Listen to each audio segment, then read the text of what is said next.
北海道に行くんでしょ。俺も連れて行ってください。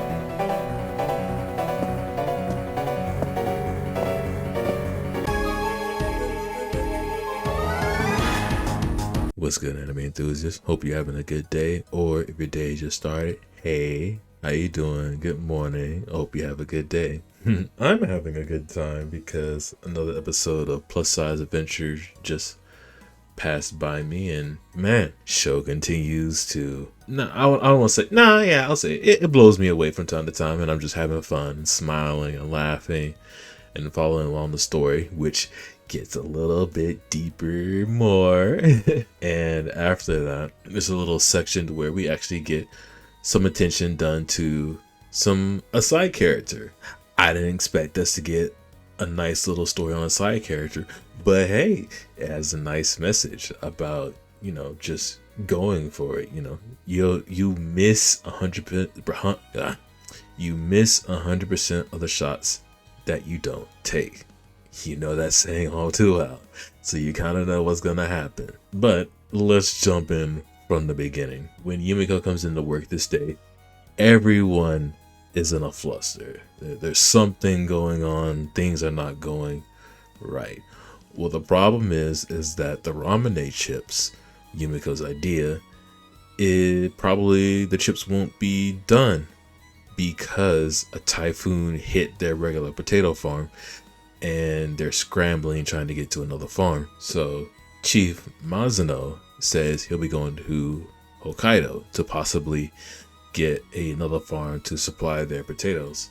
And Yumiko's like, I'll join him because it was my idea, and you're probably gonna need somebody beautiful and charismatic on the trip. And Mizuno's like, really? Whatever.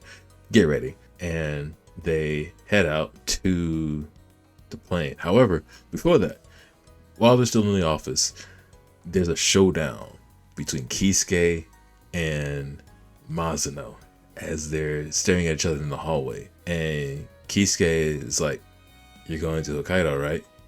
Let me come with you. And Mizuno does not say a single word. He just moves past Kisuke. Man, whatever happened? No, we all know what happened in episode 3. Mizuno wasn't chosen to be VP, and Kisuke was put there. So there's still that bad blood. There's still that resentment, and we'll never know the whole truth yet because Mizuno nor Kisuke wants to open up to anybody about it. But I'm pretty sure Yumiko will find a way as she falls more in love with Kisuke, and as her positivity just breaks down other people. But on the business trip, we finally reach the potato farm, and the farmer is very stern and unmoving, talking about how companies do this and that, and doesn't seem like it's gonna turn out well. We're not gonna get these potatoes. Somehow the farmhand mistakes Yumiko as Yoshiko for someone, we don't know who. But as they go back and forth in their dialogue, there's some potatoes that finish steaming that the farmer was cooking, and Yumiko's stomach just says, hey, feed me. And the farmer was like, you hungry? And Yumiko eats the potatoes, and she's happy, dang, these are pretty good. And then her attention turns to a few other crates of potatoes as she goes through them and talks about the different shapes and how cute they are. Yumiko is very charming in a passive way. It stunned the farmer looking at Yumiko just talk about his potatoes and how good they look and how they're perfect fit for her chips. And Mizuno's like, oh, yo, we can use this. And he immediately follows up really nicely, and it actually persuades the farmer. And the farmer says, yo, you can use my potatoes. You guys aren't that bad. And ta-da! And at the end of it, we can see Chief Mizuno, he's actually smiling. He's happy that now that the chips are going through. And on the way back, Mizuno thanks Yumiko for her help. And while they're both talking, Mizuno actually opens up a little bit. He actually tells Yumiko his favorite food, and that goes on a little bit of a detailed tangent to where he talks about Minami, his wife, and how she used to make it. And while he's talking, you can see him smile. And though they may be separate, Yumiko makes the point of, you still have feelings for your wife, your separated wife, even though y'all apart. There's some love there. There's something there. Chief Mizuno can't be all that bad. And once they get off, Yumiko's like, all right, I should be able to come forward with this. And she does. She talks about the distance between Mizuno and Kisuke, how he shouldn't be so hard on him, and that she doesn't believe in the affair that's going on, and she just tries to shine her positivity through. And while it looks like it works, we get a memory from Mizuno of Minami having a knife and attempting to stab him. And Mizuno afterwards, you can see his expression. He's down, he's cold, he's defeated, his eyes are wide, and he's wondering, like, it's the love in all of this. It's kind of too late for that.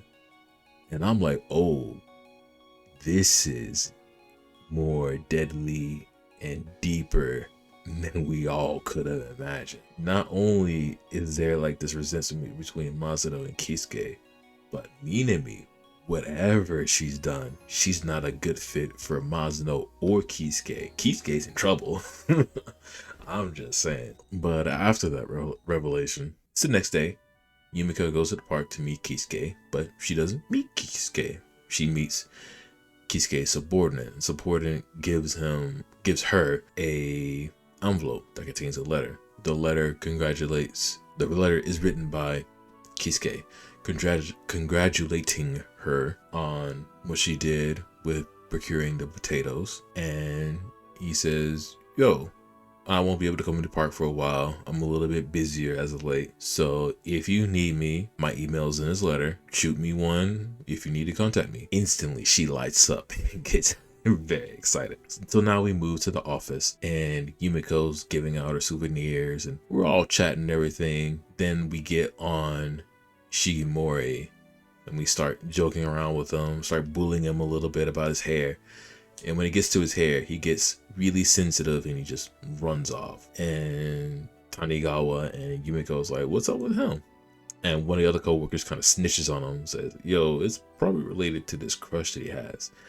Instantly, Tanigawa and Yumiko are like the office chicks looking for that tea. They want that gossip. So that gossip is the truth. Well, who the crush is Nanase Moka from accounting. And we kind of learn to find out that his crush probably likes dudes with smooth, silky hair, which is one of like the reason why Shigemori is insecure about his hair. His hair isn't the style in which his crush actually likes. So while spying on the crush, Yumiko rolls up, sits on Nanase's desk and like, hey, what kind of guys you like? Just smooth with it. And Nanase is too chill, and she instantly just rolls out what's her type. She even makes a mention that the president is actually her type as well. And before she could say anything else, Shigemori snatches Yumiko back in embarrassment. So when we reconvene, we found out that Shigemori likes Nanase's voice, that the low tones, and the fact that whenever he hears a voice, he feels like, he's being heard, or it just makes him feel more comfortable, and he likes that. And at one point in the past, he overheard what she likes in the elevator, as Nanase's talking to another coworker, and they get to talking. And as Shigemori's listening, he's like, oh no, I'm not her type. No, my hair. So after that, there's some cheesy workplace drama / soap opera style kind of dialogue going. It's, like I said, it's cheesy, it's cute, but it's funny at the same time. I dig it. This anime is like my new soap opera that I get to watch. At the end of it, Yumiko kind of instills confidence in Shigemori and says like, hey, you still got a chance.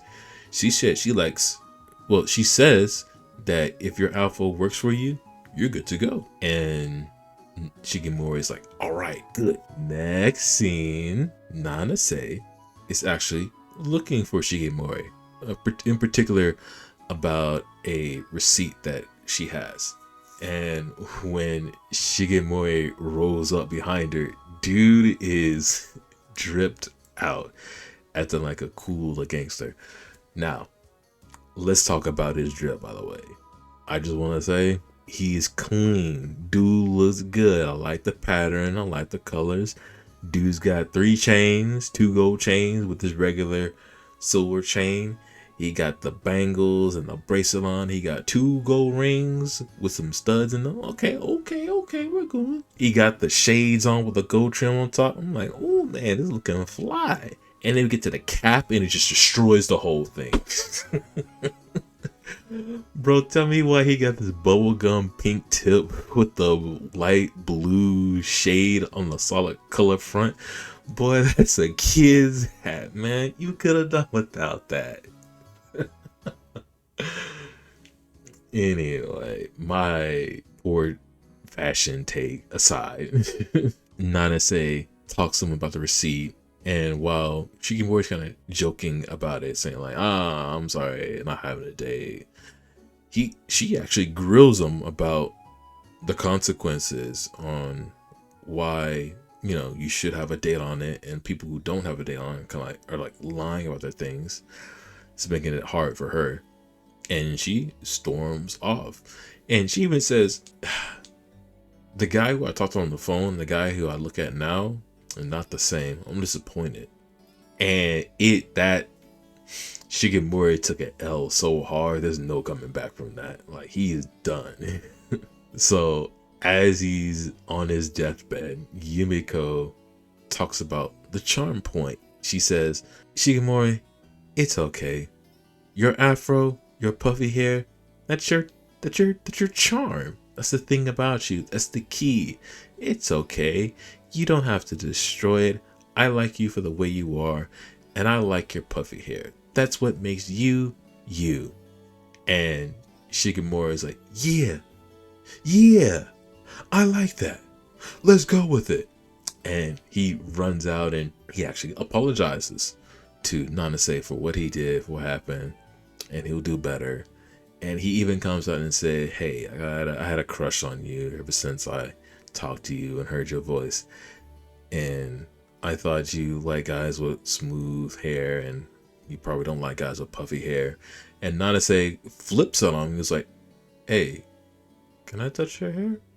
And she touches her hair, and it's a nice little cute moment. And Nanase is also like, I've been meaning to meet this Shigemori guy, because one day I was feeling down and I was just coming into work just for the sake of work. And when I heard your voice, it made me feel happy, made me feel better. And it's like, oh, okay. So Nanase and Shigemori, we got a little happy ending. It's okay. You miss 100% of the shots you don't take. Take that shot. You never know what's going to happen. Everybody has their own little charming detail about them. Once you know it, flaunt it, throw it. People will notice, people will comment, and if they like it, you're good to go. Take your shot. Do your thing.